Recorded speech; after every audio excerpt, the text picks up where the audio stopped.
On the top of the hour, yeah, we got the one and only Dr. MJ Collier on with us this morning. Dr. Collier, good morning. Good morning, Ricky Smiley, and all the morning show listeners. It's time for your coronavirus update, and we have some great information for you. We're going to tackle a couple of topics here, Ricky. One, the number of cases now is 2.02 million. The number of recovered individuals are 602,000. The number of deaths are 114,000. Remember, the 100,000 mark was just celebrated a week ago, and now we are up to 114,000. That was basically another 1,000 deaths in the last 24 hours. So we're seeing an increase in the infection rates in 21 states, although overall the rates are going down, but in 21 states they are going up. And some of the pushback that we're getting is they're saying, well, we're doing increased testing, so that's why the numbers are going up. But we're also getting an increase in hospitalizations. That means that these are true increases and not just increases due to our increased testing capability, but that the virus is still there and still infecting a lot of people.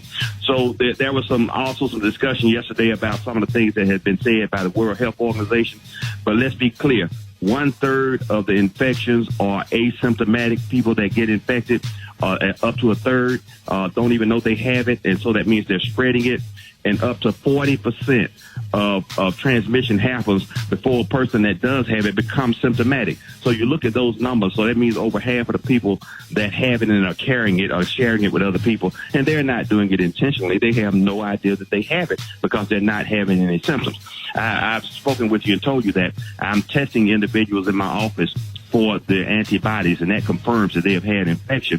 And I have had probably at least a third of those individuals who had no symptoms, denied any exposure that they were aware of, yet they tested positive for the antibodies, which showed that they did have exposure and the disease. Let me ask you something real quick. Is that a different kind of coronavirus, like if somebody had it, or it's the same virus that's killing people?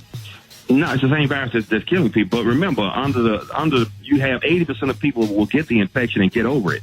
So it's the same one. And then you have 10% of people that have a bad case and may even have to be hospitalized. And then 5 to 10% of people are going to die from it. So it's the same virus. It's just that people will respond differently depending upon the quality and capability of their immune function. And the people that have strong immune systems, they're going to fight it off. They may not even be aware that they had it. And that's where we want everybody to be. We want everybody's immune system to be boosted, and that's where they are. So asymptomatic is like having herpes, but you ain't got no blisters around your lips.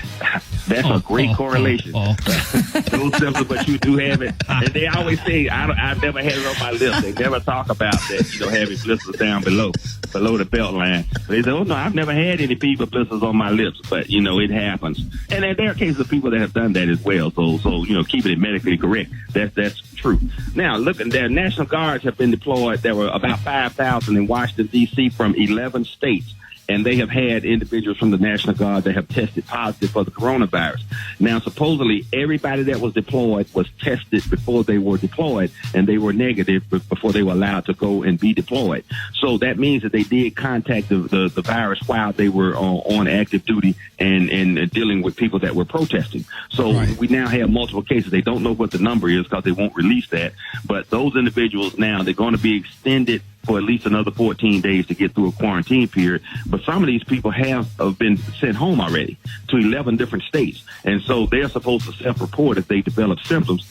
But I just told you a third of people have no symptoms. So those individuals can take the virus back from Washington, D.C. to wherever their home states are, and there are 11 states that they're doing it, and spread the virus around. So we're really going to see. So what has been predicted has happened. People that have been protesting have now, we have documented infections in people that were National Guard members. Now, you saw people, and some of the National Guard did have on protective equipment, but a lot of them did not have on anything, including masks. So they were increased susceptibility. That's where we are with that, Ricky. Well, if you want to talk to Dr. MJ Collier, you can call right now, 866. If you have any questions, call with your questions, 866-9RICKEY. Dr. Collier's topic for today is just because they don't come out don't mean you don't have roaches. More Rickey Smiley Morning Show coming up. The Rickey Smiley Morning Show, baby.